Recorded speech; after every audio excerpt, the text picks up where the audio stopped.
Well, in the beginning the idea was to create a clown piece or a physical comedy piece based on the Divorce Court Judge by Miguel de Cervantes, and believe me, it was a completely different thing.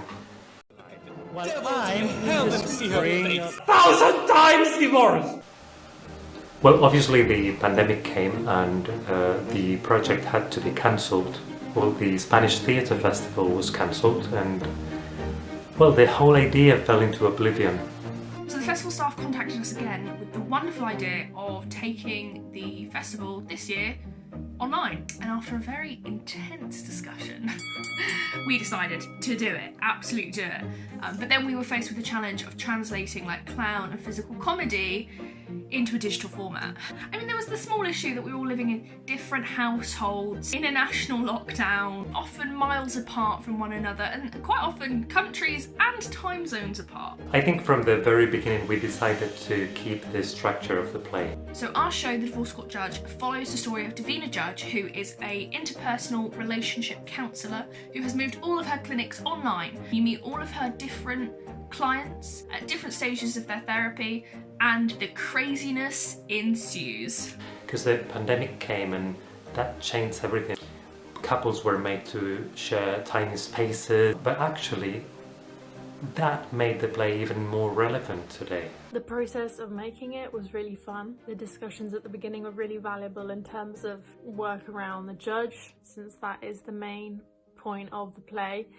It was very clear kind of what we kind of wanted, but there was also a lot of room for us to just play and have fun. It was just a lot of fun. So I edited the show, and I think altogether it took me about 60 to 70 hours. It was fairly difficult because you're trying to piece together 6 different narratives, all slightly presented like a little bit artistically differently. Mr. Flowers. During the pandemic, Lauren and I watched a production of Talking Heads by Alan Bennett. If we were going to do a British production of The Divorce Court Judge, we had to include one of these characters.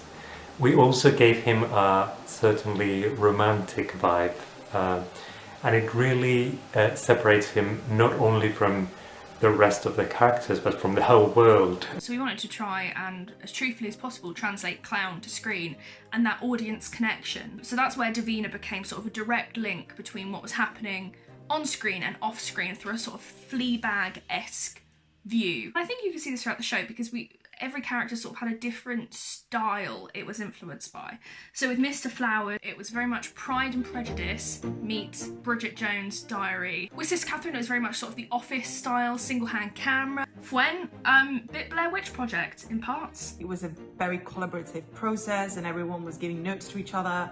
Very healthy and very nice and refreshing as well. It was nice to be able to go on site to a cathedral and actually get a feel for what it would be like to be a nun. So I think I've enjoyed the most is how we have been able to transport that creative energy that we had in the room to the online room, to the online space. So in the end, instead of playing away from the pandemic, we decided to embrace it.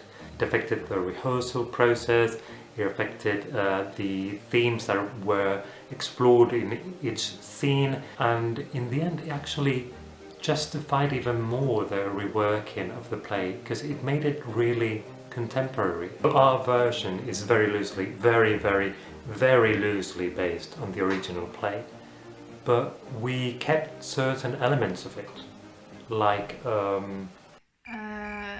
like the independent and sequential appointments with the judge and the final song, a translation, a very loose translation too, of the original poem.